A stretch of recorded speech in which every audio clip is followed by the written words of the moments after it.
Teman-teman semuanya, alhamdulillah pada kali ini kita bertemu di periode kedua proses pendaftaran penelitian tesis. Pada pertama kemarin juga seperti ini kita adakan sosialisasi. Kemungkinan periode pertama juga join pada hari ini juga. Oke, mohon maaf karena ada azan, kita lihat sejenak.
Ya, baik teman-teman semuanya, mohon maaf waktunya ya tadi untuk azan. Kita lanjut lagi. Oke, jadi selamat kepada teman-teman semuanya yang sudah masuk ke periode 2, sudah mengajukan judul di penelitian tesis ini. Nanti untuk proses penelitiannya akan kita sampaikan bagaimana secara luring maupun daring. Baik, langsung saja. Teman-teman yang sudah melakukan pendaftaran penelitian tesis, saya harap sudah join ke Classroom, yang mana sudah ada kodenya ya. Kita infokan di agenda. Silakan join ke Classroom dengan kode berikut. Kemudian sudah juga ditentukan hasil pembimbingnya. Jadi kami sampaikan bahwa hasil pembimbing tesis tersebut dipilih berdasarkan pertama dari pilihan mahasiswa, yang kedua dari kompetensi dosen yang bersangkutan dengan judul yang kalian ajukan. Ada yang judulnya dan juga pembimbingnya yang diajukan mahasiswa itu disetujui semua tanpa ada perubahan. Ada juga yang mana pembimbingnya dirubah dari hasil rapat penentuan tesis tersebut. Nah, jadi mohon untuk tidak komplain terkait perubahan pembimbingnya, karena itu sudah disetujui bersama dengan pimpinan dan juga dilihat dari kompetensi dosen yang bersangkutan. Begitu, teman-teman semuanya, kita lanjut. Teman-teman mungkin sudah familiar dengan Sista ya. Kita login ke Sista. Ini tampilan mahasiswa. Kita pinjam akun mahasiswa yang sudah lulus. Atas nama Amalia Nur Sabrina. Oke. Nah, teman-teman semuanya yang pasti silakan mengisi data mahasiswa di sini secara lengkap dan update, karena nanti dipakai untuk proses yang selanjutnya. Nah, kemudian di pengujian judul sudah terlihat bagaimana prosesnya dan juga disetujui. Jadi ini finalnya ya. Nah, kemudian nanti untuk SK pembimbing nanti akan kita sampaikan dari program kepada dosen jika ada yang menghendaki. Kemudian untuk kartu bimbingan nanti akan kita kirimkan ke email mahasiswa masing-masing ke akun UII. Jadi silakan, insya Allah minggu depan akan kita generate serentak untuk proses pengajuan yang di periode ini. Kita akan kirim kartu bimbingan kepada mahasiswa melalui email pribadi UII. Ya, ini silakan cek di email pribadi, nanti akan ada notifikasi. Begitu. Jadi setelah mendapatkan kartu bimbingan, silakan langsung saja kalian bimbingan bersama dosen yang dimaksud atau yang ditunjuk sebagai pembimbing. Tunjukkan kartu bimbingannya dan juga bisa ditunjukkan di Hista, sudah disetujui juga. Jangan lupa selalu terapkan kode etik atau etika dalam pertama kali bimbingan kepada dosen. Saya tekankan lagi, ada beberapa dosen yang mungkin tidak suka jika diburu-buru, dan juga ada juga dosen yang mungkin dia inginnya mahasiswa itu tidak hilang-hilangan, dalam artian bimbingan pertama, kemudian nanti baru bimbingan lagi sebulan kemudian. Nah, seperti itu mungkin dosen juga agak malas nanti bimbingan dengan mahasiswa yang seperti itu. Jadi saya tekankan lagi, jika kalian sudah mulai bimbingan dengan dosen, silakan selalu intensif komunikasi dengan dosen pembimbing agar nanti ke depannya bisa lebih lancar. Begitu. Selanjutnya di proses bimbingan ini ada menu bimbingan, yang mana menu ini bisa dipakai untuk bimbingan online dengan dosen pembimbing, karena di mahasiswa yang lama ini belum pernah mengajukan bimbingan online, jadi ini belum ada histori ya. Jadi silakan diklik di sini, nanti bisa klik bimbingan online, tapi dengan catatan, sekali lagi dengan catatan, kalian konfirmasi ke dosen pembimbing apakah menghendaki bimbingan online atau bimbingan secara offline atau tatap muka. Jika dosen menghendaki bimbingan online, konfirmasi lagi apakah menggunakan Sista atau cukup by WA atau email.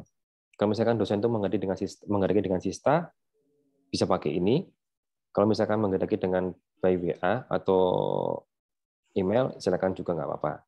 Begitu nanti sebagai bukti bimbingannya bisa di screenshot hasil bimbingan yang di luar Hista, dimasukkan ke dalam kartu bimbingan. Ketika nanti saat pendaftaran proposal atau semuanya proposal nanti bisa di attachment ke dalam naskahnya, gitu sebagai bukti ACC-nya. Nah, kemudian kita lanjut ke menu proposal. Nah, seminar proposal maksud saya di sini ada keterangan sudah mendaftar. Dalam artian di akun ini mahasiswa yang bersangkutan sudah mengalami proses pendaftaran seminar. Jadi ada notifikasinya seperti ini. Nah, di mana lihat statusnya? Bisa dilihat di status yang bawahnya.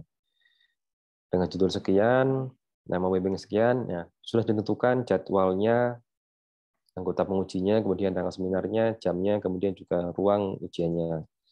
Nah, nanti ketika teman-teman sudah mulai mendaftar seminar proposal, dalam artian naskah proposal yang sudah di-ACC oleh dosen pembimbing, silakan mendaftarkan sesuai dengan prosedural yang ada. Begitu ya. Kita lanjut ke ujian pendaftaran pendedaran ya. Di menu ini, jika sudah mendaftar, kita hanya bisa melihat seperti ini. Tapi namun jika belum mendaftar, nanti akan ada beberapa syarat yang harus dipenuhi. Nanti akan dijelaskan oleh Mas Helawan syarat-syarat apa saja yang harus dipenuhi ketika untuk mendaftar pendedaran. Kemudian kita cek status pendaftaran juga sama, yang bersama dengan proses seminar tadi ya.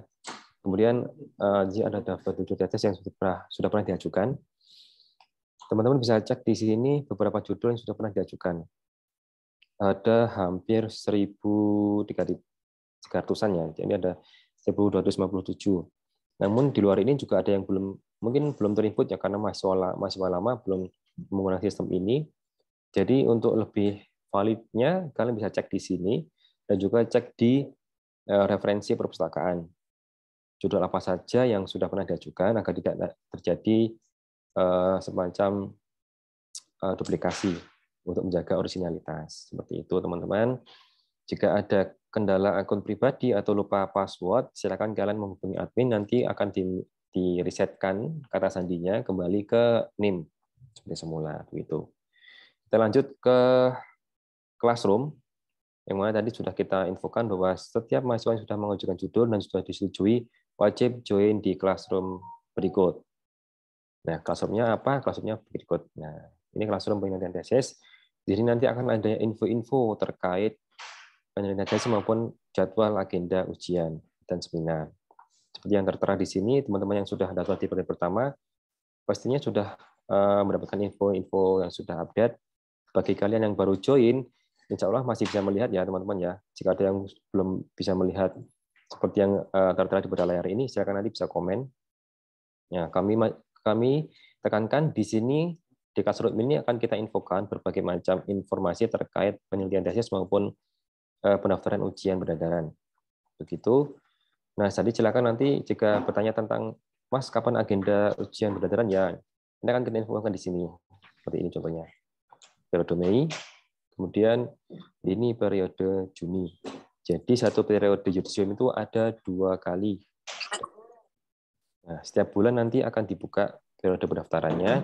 Jangan khawatir jika belum mengikuti di periode sekarang, bisa mengikuti di periode bulan depan seperti itu. Nanti di sini ada link Classroom juga khusus untuk Classroom pendaftaran ujian seminar maupun pendedaran. Silakan join di Classroom tersebut, tinggal klik aja nanti bisa join. Begitu. Classroom-nya bisa terlihat seperti ini, tapi ini untuk periode 6. Ya, untuk periode 7 nanti di bulan Juli dan juga Agustus nanti ada sendiri. Jadi nanti akan kita infokan juga di Classroom penelitian tesis ini. Jadi teman-teman yang belum join silakan segera join, jangan sampai ketinggalan info begitu ya. Nah, di sini juga sudah kita infokan buku pedoman penulisan tesis. Silakan dibaca dulu, jangan sampai nanti ketika kalian daftar pendedaran maupun daftar seminar, template-nya kok tidak sama dengan yang sudah ada. Nah, itu akan merugikan mahasiswa karena akan memperlama proses pendaftaran. Jadi mahasiswa harus revisi dulu sesuai dengan template yang ada, kemudian harus upload ulang lagi, nanti dicek validasi sama admin, nanti setelah lolos validasi baru bisa daftar di Hista. Barulah di proses penjadwalan seperti itu. Sekarang dicek masing-masing, contohnya jika di Magistri Kegiatan kita klik Seperti ini. Akan muncul beberapa file, contohnya cover tesis, atau kemudian cover tesis lulus. Nah, dan juga file-file lainnya seperti buku pedoman penulisan tesis, manual book Sista. Ini adalah semacam buku manual untuk penggunaan Sista. Jika yang masih ingin mengeksplor berbagai menu di Sista, silakan dibaca dulu. Kemudian pedoman citasi dan notasi juga ada. Kemudian prosedural tesis ini semacam buku petunjuk. Buku petunjuk dari awal mahasiswa itu bimbingan, pengajuan judul, sampai nanti proses pendaftaran secara online untuk seminar dan juga peredaran. Nah, yang bagian ini nanti akan dijelaskan oleh Mas Ilawan. Ada juga nanti di bagian Turnitin atau cek plagiasi akan dijelaskan oleh Mas Putra, yang mana spesialisasi perpustakaannya berikut. Nanti akan ada hasilnya setelah Mas Iwan. Nah, teman-teman jangan lupa jika ingin membuat template proposal, dengan klik saja download, diedit nama, kemudian name, dan juga judul beserta dosen. Tidak perlu bikin sendiri, kecuali untuk yang tesis. Yang tesis sekalian bisa mengikuti buku pedoman penulisan tesis ya, karena di sini tidak ada template-nya. Begitu juga untuk yang MH, sama seperti itu. Nah, ini juga ada. Jadi silakan jangan membuat template sendiri, agar nanti semua template itu seragam seperti yang sudah ada. Begitu nggak ya, teman-teman? Mungkin dari sini cukup dari saya. Untuk selanjutnya akan dijelaskan, dibantu oleh Mas Helawan Perwinanto untuk prosedural penelitian tesis dan juga sampai pendaftaran ujian peredaran. Seperti itu. Dari saya cukup sekian. Saya akhiri, saya serahkan kepada Mas Helawan. Silakan Mas Helawan. Ini adalah proses Mas Rahmat Hidayat.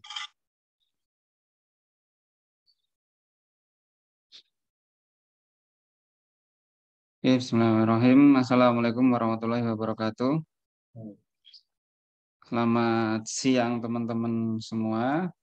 Tadi di awal sudah dijelaskan terkait pendaftaran di sistem ya, di Sista. Nah, ini sekarang saya sedikit akan menginformasikan kepada teman-teman semua terkait untuk prosedur pendaftaran seminar proposal dan ujian tesis itu terkait dengan berkas-berkasnya. Kalau tadi kan terkait dengan sistemnya. Jadi teman-teman sejak 2020, sejak COVID itu, kita menyelenggarakan ujian tesis dan proposal itu secara daring, secara online. Maka dari itu berkas-berkas yang perlu disiapkan atau dikumpulkan, itu juga semua adalah bentuk software. Sebentar, mungkin saya anggap telepon.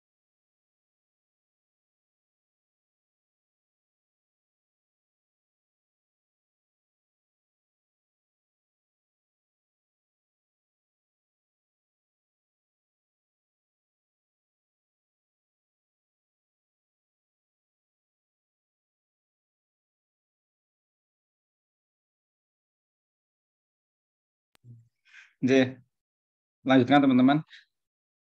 Jadi semua pendaftaran, baik itu seminar proposal, kemudian ujian tesis, sampai nanti ke ujiannya, itu semua dilaksanakan secara daring. Sampai dengan saat ini, dari 2020 sampai dengan saat ini semua secara daring. Mohon izin share screen, ya.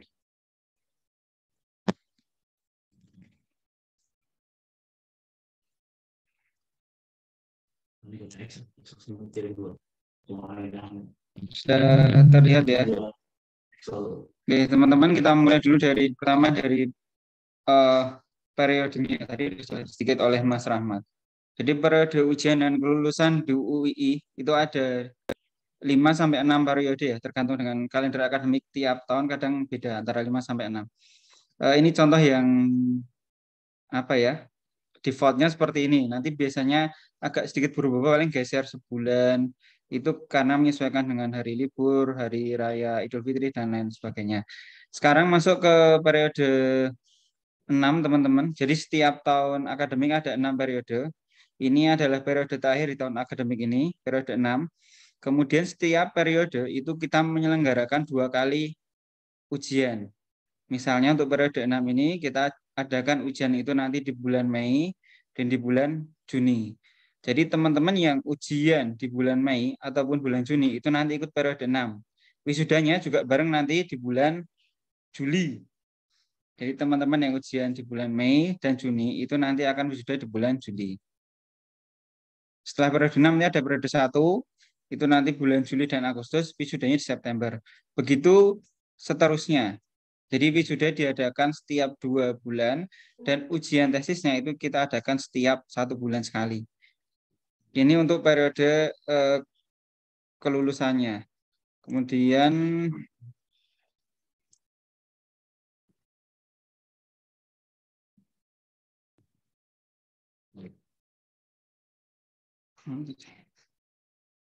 nah, nanti teman-teman akan kami share jadwal seperti ini.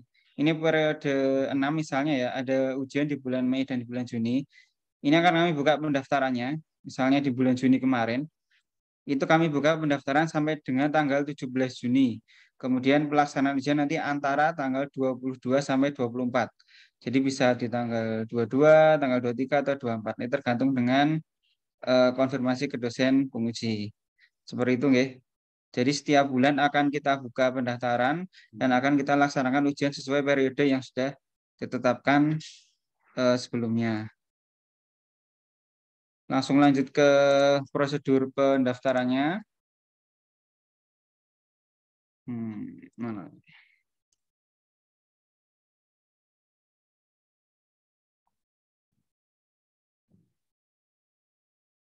Nah ini ya teman-teman. Jadi semua berkas, kalau dulu offline itu kita minta teman-teman untuk mengumpulkan semua dalam bentuk hard copy, proposal dalam bentuk hard copy, kemudian naskah tesis hard copy, dan lain sebagainya.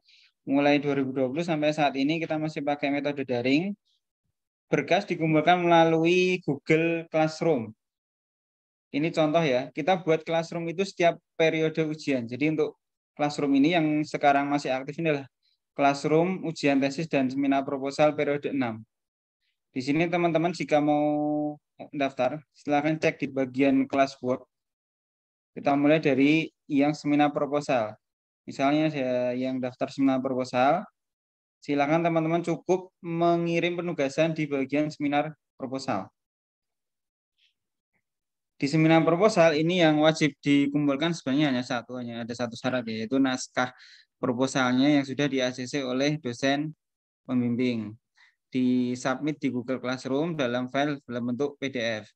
Nah, nanti kalau teman-teman sudah upload, sudah submit, itu admin akan cek. Kemudian akan kami beri komen. Ini tampilan dari admin ya. Kalau tampilan dari mahasiswa agak sedikit berbeda. Ini misalnya yang mana yang cerita tadi. Nah, ini misalnya ini Mbak Soimah ini. Ini di sini kami berikan catatan masih ada kesalahan di penulisan nama program studi, kemudian belum ada daftar isi dan lain sebagainya. Nanti kami berikan catatan lewat Classroom. Kemudian teman-teman memperbaiki juga lewat Classroom. Nah, setelah naskah itu oke, dirasa oke oleh admin, di-ACC oleh admin, teman-teman akan dipersilakan untuk mendaftar di Sista. Ditandai di Classroom-nya dengan diberi nilai 100. Itu artinya pendaftarannya sudah clear, sudah selesai. Teman-teman sudah bisa daftar di Sista. Kemudian tinggal menunggu untuk nanti diinfokan jadwal ujiannya. Itu untuk yang proposal. Cukup satu syarat. Kemudian lanjut untuk ujian tesis. Ujian tesis kita bagi jadi 3 syarat teman-teman agar memudahkan kami dalam mengorganisir berkasnya. Ada 3 syarat. Yang pertama syarat akademik. Yang kedua syarat untuk data diri yudisium ya. Yang ketiga syarat keuangan. Untuk syarat akademik teman-teman diminta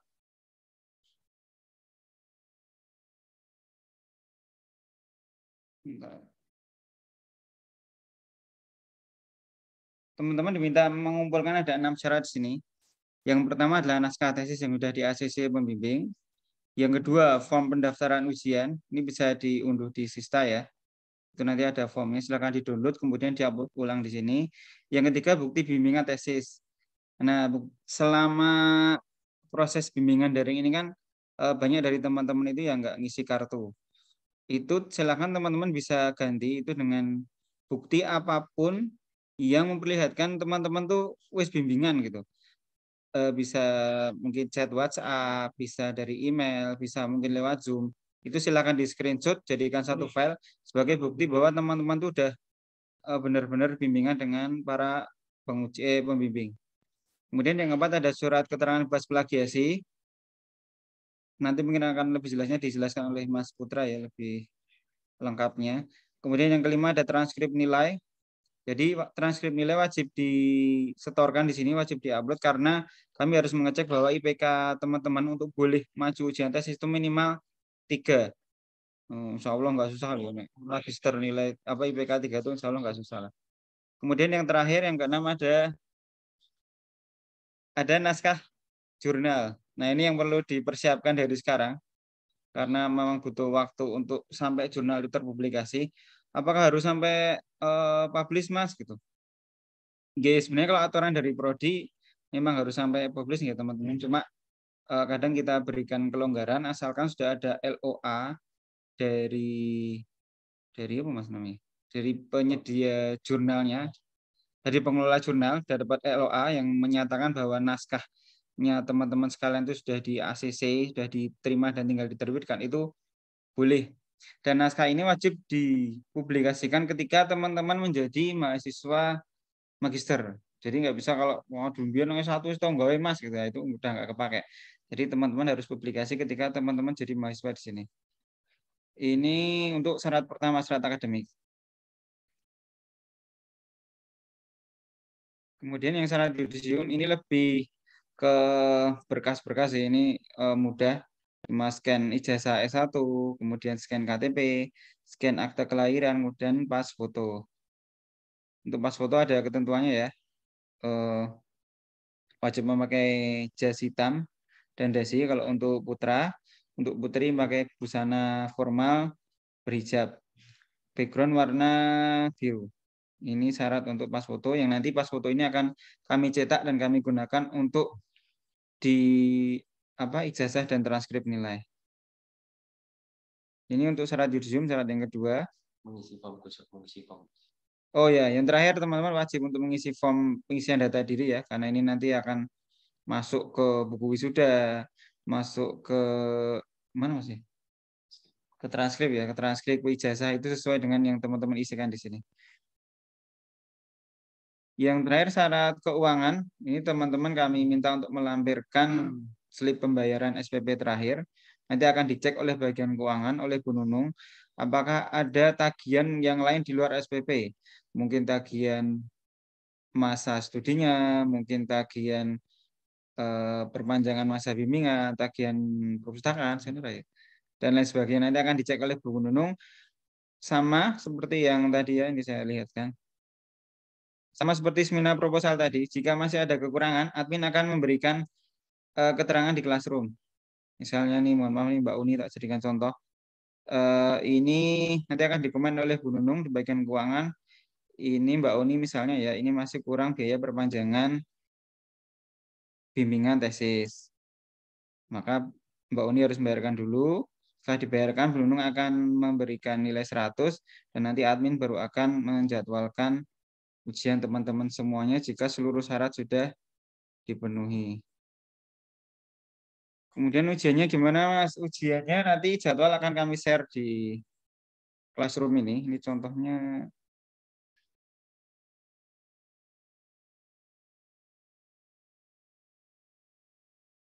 Nah ini contohnya teman-teman. Jadwal akan kami publish di classroom. Di sini akan ada keterangan hari, tanggal, jam berapa ujian, kemudian hostnya siapa, ID Zoom yang nanti teman-teman gunakan untuk ujian itu berapa, pengujinya siapa aja, udah gitu ya. Nah, itu nanti silakan teman-teman bisa lihat di jadwal yang kami share di classroom. Ketika nanti ada pergantian jadwal penguji, kadang ada enggak semua dosen itu bisa majelis ya, ada yang satu atau dua dosen itu minta mundur atau maju, itu akan kami infokan, defaultnya kami tetap infokan lewat classroom, tapi ketika memang perubahan itu terlalu mendadak, biasanya kami akan memang tetap infokannya lewat WhatsApp biar lebih cepat notifnya dibaca gitu ya. Mungkin cukup sekian Mas Rahmat. Nanti jika ada pertanyaan kita layani di akhir. Gitu, matur nuwun, atas kurang lebihnya mohon maaf. Wassalamualaikum warahmatullahi wabarakatuh.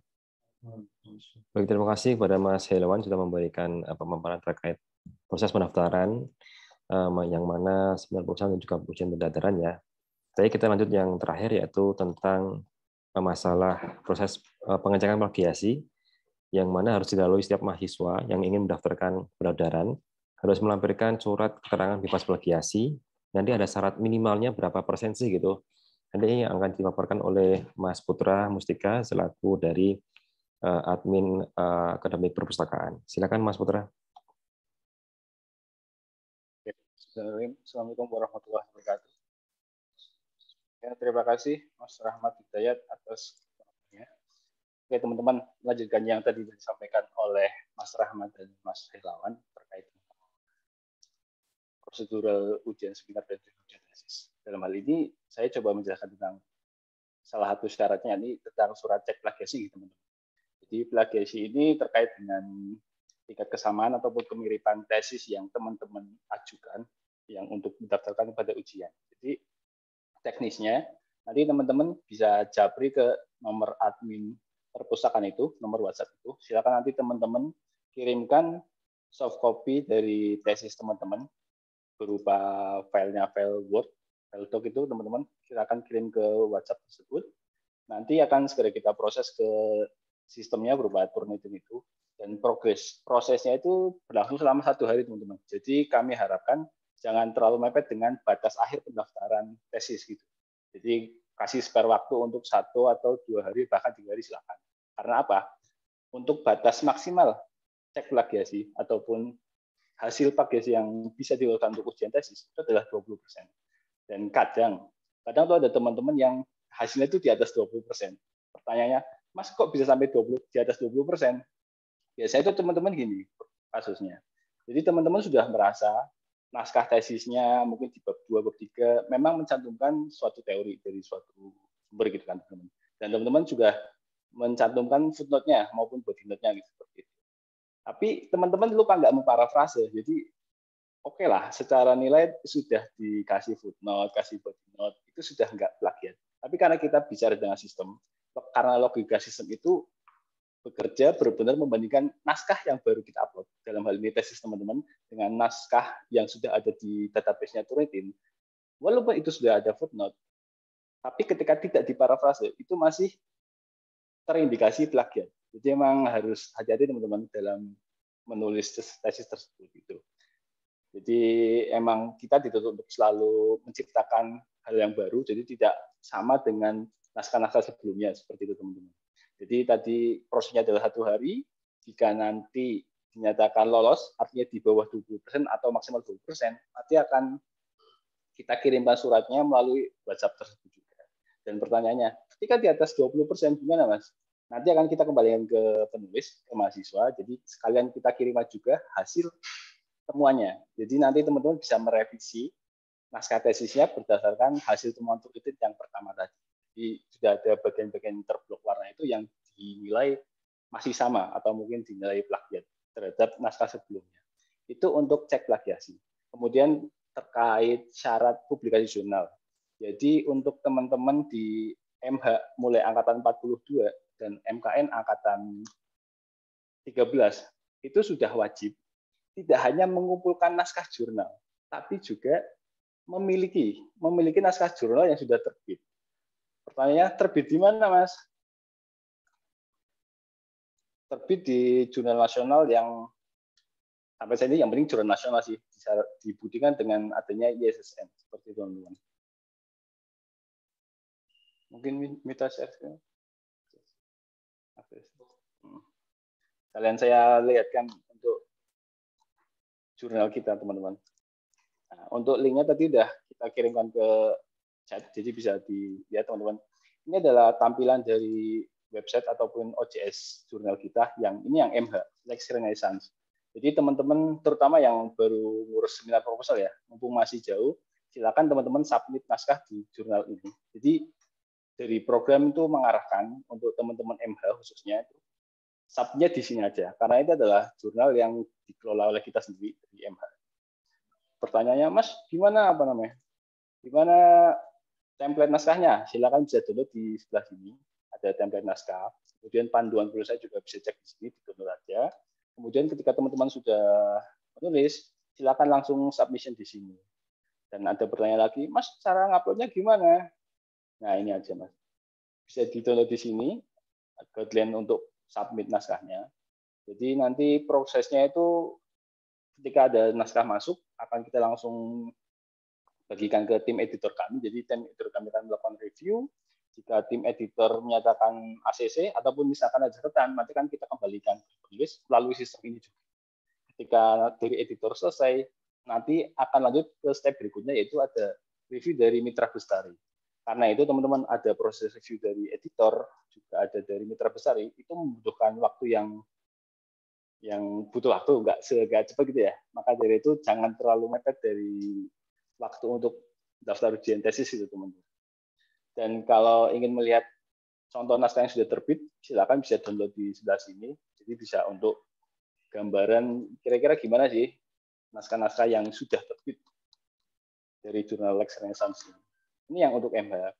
Kemudian yang MKN ini ada jurnal Officium Notarium, sama aja.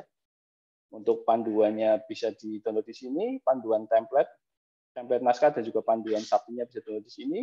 Nanti juga melakukan submission di sini. Jadi emang teman-teman diarahkan untuk submit mandiri terhadap naskahnya masing-masing.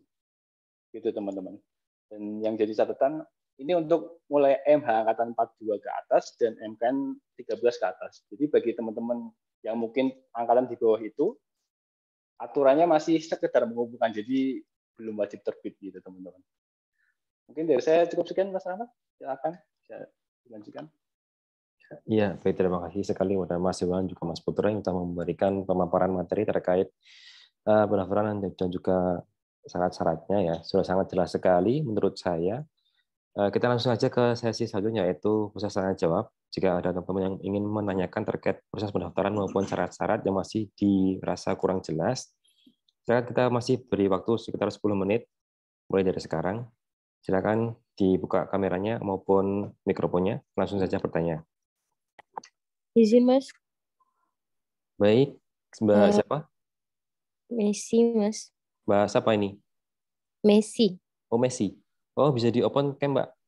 Izin tidak membuka kamera ya, Mas. Oke, ya udah nggak apa-apa, silakan. Ini, Mas, mengenai tentang Turnitin. Tadi Mas Putra juga sudah menjelaskan bahwa Turnitinnya itu 20% dan di bawah 20%. Apakah itu hanya berlaku untuk tesis saja atau juga berlaku untuk proposal tesis? Itu saja, Mas. Baik, langsung saja silakan Mas Putra yang mau menjawab. Terima kasih Mbak Messi atas pertanyaannya.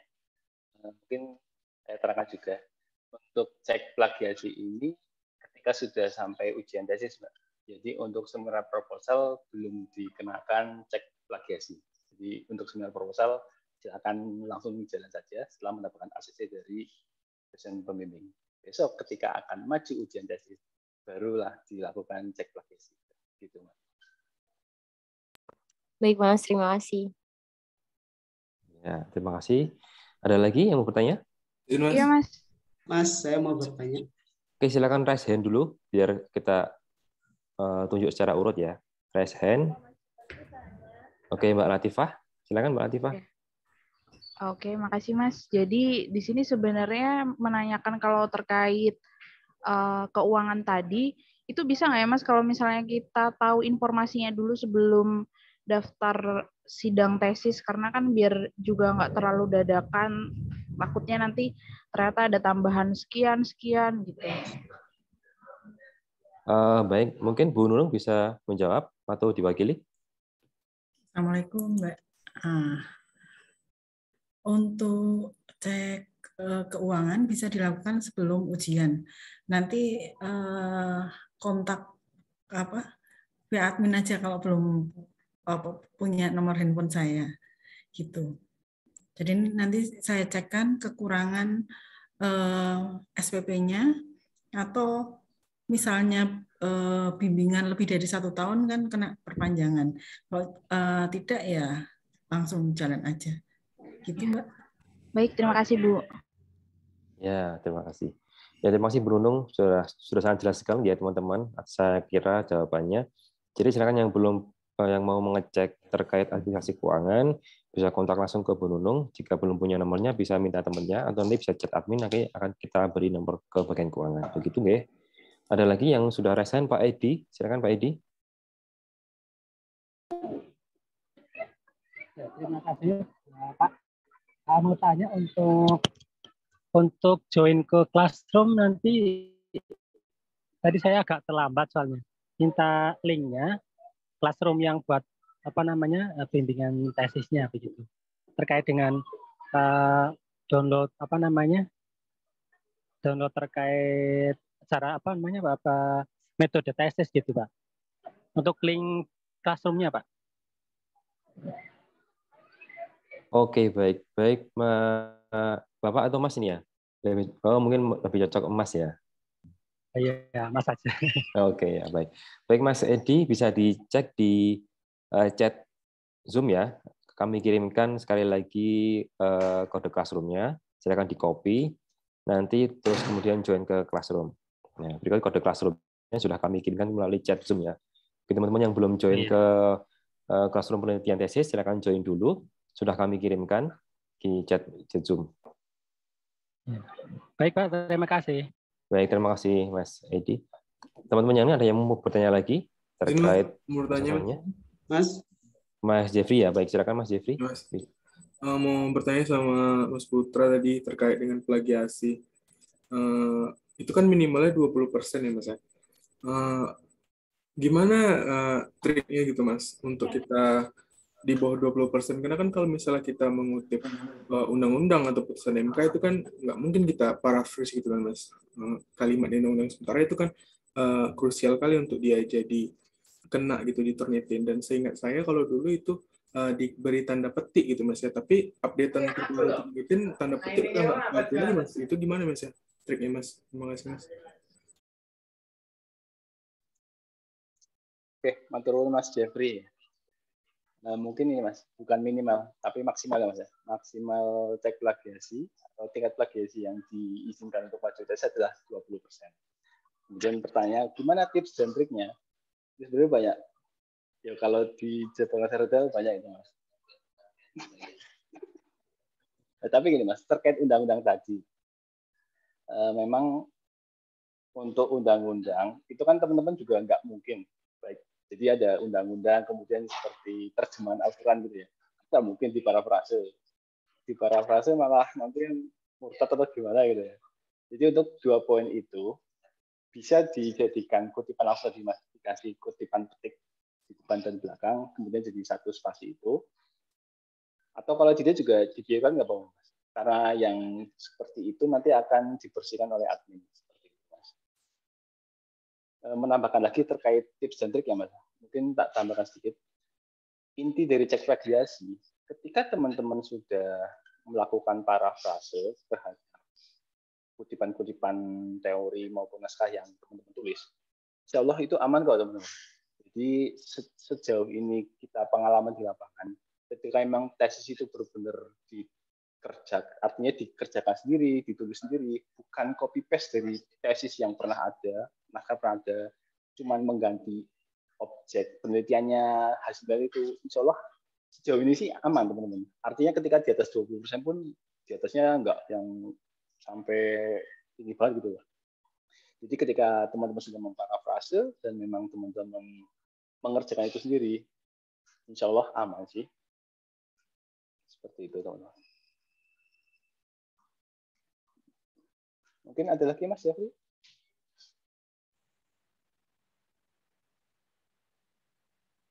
Baik teman-teman, sudah sangat jelas ya. Mungkin ada lagi teman-teman yang lain yang mau bertanya, Mbak Edelweiss? Ya, silakan Mbak Edelweiss. Iya, saya izin bertanya ya Mas. Yang pertama itu mengenai template dari tesisnya itu sendiri, apakah ada, apa seperti apa? Karena banyak banget teman-teman yang tanya di grup juga kan kadang dibalasnya tuh slow respon gitu. Apakah hanya template proposal aja yang pasca punya, atau apa ada juga template yang udah jadi tesis seperti itu. Nah, kemudian saya juga mau tanya mengenai jurnal. Tadi kan jurnal juga dihimbau untuk masuk ke Lex apa itu pokoknya yang dari MH itu. Apakah kalau misalnya saya publish-nya di luar dan itu mungkin udah 2 tahun atau 1 tahun yang lalu, tapi masih selama menginjak selama masih mahasiswa seperti itu, apakah itu tetap dihitung sebagai syarat untuk lulus ujian tesis itu atau seperti apa, Mas? Nah, terus kemudian juga saya mau tanya mengenai kalau jadwal dari wisuda atau jadwal dari ujian itu sendiri kira-kira tuh berapa bulan sekali seperti itu, biar kita teman-teman tuh bisa prepare dari jauh-jauh hari gitu untuk mengejar mungkin periode 6 atau periode sekian seperti itu. Terima kasih, Mas. Ya, baik Mbak Dimas, terima kasih ya. Saya jawab dari yang pertanyaan paling akhir begitu nih. Yang pertanyaan paling akhir itu tadi sudah diinfokan oleh Mas Wawan. Di awal Mas Wawan membawakan materinya.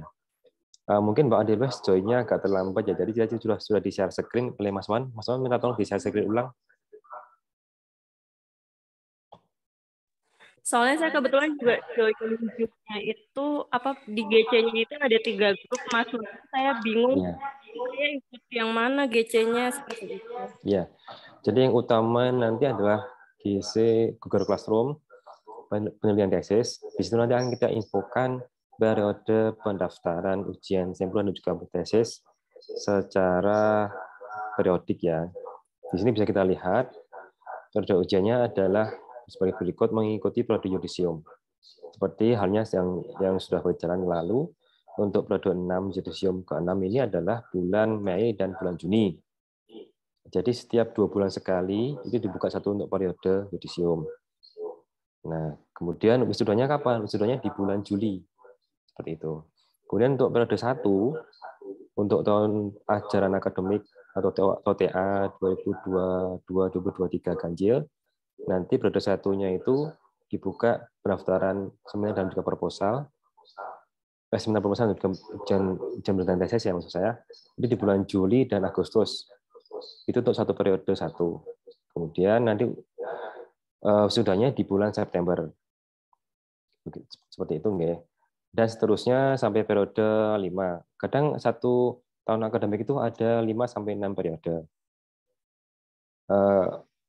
Begitu Mbak Edelweiss untuk pertanyaan terakhir. Sudah jelas ya? Jelas, Mas. Oke, baik, terima kasih. Jadi nanti untuk yang di periode 1 bulan Juli, nanti akan diinfokan di Classroom penelitian tesis untuk pembukaannya. Agenda pembukaan, pendaftaran, ujian tesisnya, dan juga seminar proposal. Nah, untuk pertanyaan yang pertama tadi, mungkin Mas Putra lebih expert untuk menjawab. Terima kasih. Monggo Mas Putra. Oke, Mbak, itu Mas. Ini terkait jurnal diterbitkan di jurnal non-UI gitu ya, Mbak. Sebenarnya nggak apa-apa sih. Memang silakan kalau teman-teman sudah menulis atau sedang menulis di jurnal non-UI, silakan aja. Yang penting teman-teman tuh mencantumkan afiliasinya, jadi nama itu sebagai mahasiswa kita di MH, ya mahasiswa MH, MKN, mahasiswa MKN. Seperti itu sih, Mbak. Jadi yang paling utama afiliasinya, jadi sebagai mahasiswa MH maupun MKN. Seperti itu, Mbak Edu. Ya. Mungkin yang lain? Izin Mas, saya ingin bertanya. Siapa dulu tadi? Hartono. Mas Hartono. Oke, maaf Mbak Sika, Mas Hartono dulu ya. Ya, silakan Mas Hartono. Saya mau bertanya mengenai jurnal ya. Seandainya kalau bisakah jurnal yang saya upload ini saya ambil dari pembahasan yang ada dalam tesis saya. Jika seandainya itu bisa, apakah nanti pas tesis saya ini cek plagiasi dan ada agak kemiripan sama jurnal itu, apakah itu jadi kendala atau tidak? Terima kasih. Oke, silakan Mas Putra. Terima kasih Mas Hartono. Pertanyaan yang menarik ini, Mas.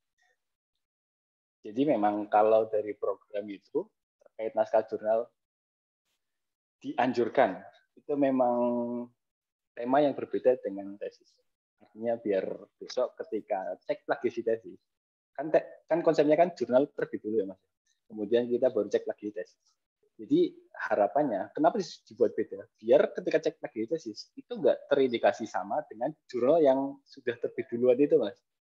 Nah, makanya memang dianjurkan, itu beda dengan tesis. Tapi misalkan pun temanya sama gitu ya, penelitian tentang hal yang sama, ya silakan dari penulis itu membuat narasi, walaupun temanya sama dengan jurnal, Mas, tapi narasi yang ada di dalam tesis dibuat berbeda. Sehingga ketika kita cek plagiasi, itu bisa di bawah 20%. Seperti itu Mas Hartono. Dan mungkin dan menambahkan tadi yang Mbak Idris, tadi terkait nulis jurnal di luar UI ya. Salah satu poin yang harus diperhatikan juga, itu sebagai penulis pertama gitu. Jadi kadang kan teman-teman kan menulis di jurnal, kan misalkan 2 penulis atau 3 penulis. Jadi untuk syarat di ujian tesis kita, itu harus sebagai penulis pertama. Jadi misalkan penulis 1 dan penulis 2 itu sama-sama mahasiswa kita tuh, MH, misalkan MH. Naskah ini sudah dipakai oleh mahasiswa yang nomor 1. Jadi nggak bisa tuh penulis 2 untuk mengajukan ujian tesis pakai naskah yang sama, karena dia sebagai penulis kedua. Jadi harus penulis pertama. Seperti itu.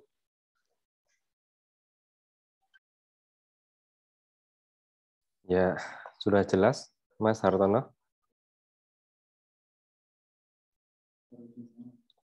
Oke. Ya, baik. Ya. Silakan Mbak Selkika Nurparijah. Terima kasih Mas.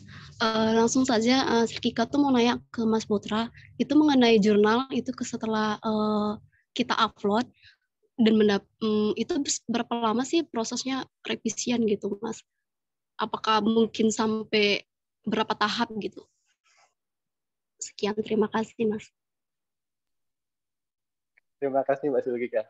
Itu terkait berapa lama ya? Kalau secara timeline dari tim jurnal itu, tim editor itu kita kan terbit 1 tahun 4 kali kalau yang MH. Artinya itu tiap 3 bulan kita terbit. Tapi kenyataan di lapangan banyak hal yang membuat itu kadang bisa mundur. Pertama memang karena proses revisi dan review lah kita sebut itu. Karena kita kan penulis submit. Pertama direview oleh tim editor. Kadang memang kita menunggu tim editor pun ya kita perlu waktu. Walaupun kita dari tim selalu kita mengingatkan, silakan dicek sistem karena ada naskah. Ketika itu naskah ada revisi, ada catatan, kita kembalikan ke penulis. Misalkan penulis cepat dalam revisi, itu akan mempercepat proses kita, ya, Mbak. Tapi kadang ada penulis juga yang agak lama dalam revisi, itu juga mempengaruhi. Setelah proses korespondensi di tim editor selesai, naik 1 step di mitra bestari. Mitra bestari itu biasanya kita dari dosen non-UI, luar UI, jadi memang yang dosen yang punya kompetensi di bidangnya masing-masing. Itu juga ada proses menunggu review. Setelah ada review pun, ada catatan, kita kembalikan penulis. Ketika penulis lama, itu juga akan memperlama proses penerbitan itu. Ketika sudah di-ACC oleh mitra bestari, ada lagi 1 step terakhir, itu adalah istilahnya apa ya?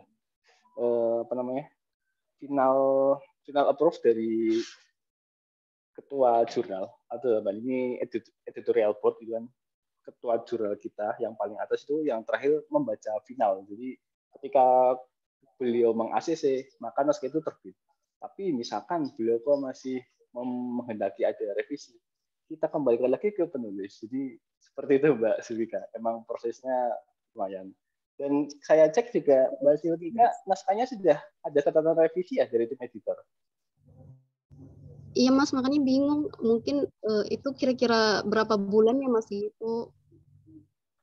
Ya secepat aja direvisi Mbak. Nanti kita percepat juga untuk proses reviewnya. 3 tahapan ya Mas, panjang berarti. Seperti itu. Terima kasih. Kami. Ya, mungkin proses tentang jurnal perjurnalan sudah banyak ditanyakan ya di bagian ini. Kita masih punya waktu sekitar 1-2 menit lagi. Kita manfaatkan, masih ada yang mau bertanya? Jika tidak, mungkin bisa kita tutup. Silakan yang masih mau bertanya, kami persilakan. Oh iya, satu lagi kami infokan terkait proses pergantian pembimbing maupun pergantian judul. Jadi ini adalah dua hal yang berbeda. Jika kalian menghendaki pergantian judul dari proses bimbingan, itu langsung saja dituliskan di kolom bimbingan kartu bimbingan nanti jika sudah dapat ya. Tidak perlu mengajukan di Sista. Nanti kalian bisa mengedit judul yang baru di Sista itu ketika kalian mendaftarkan seminar proposal. Jadi ketika mendaftarkan seminar proposal di Sista nanti bisa mengedit judul, sedangkan diedit judul yang barunya, kemudian save daftar untuk seminar atau ujian tesis seperti itu. Kemudian jika nanti kalian menghendaki untuk pergantian dosen, harapannya tidak ada pergantian ya, karena pergantian dosen ini harus ada alasan yang jelas dan juga berbobot. Jika pergantian dosen ini sumbernya itu dari mahasiswa, karena mahasiswa itu kok merasa kurang serta dengan dosen si A, dosen B, ya dari prodi mungkin juga menilai itu kurang logis ya, karena memang dosen ini ditunjuk sesuai dengan kompetensi yang diajukan oleh mahasiswa judulnya seperti itu.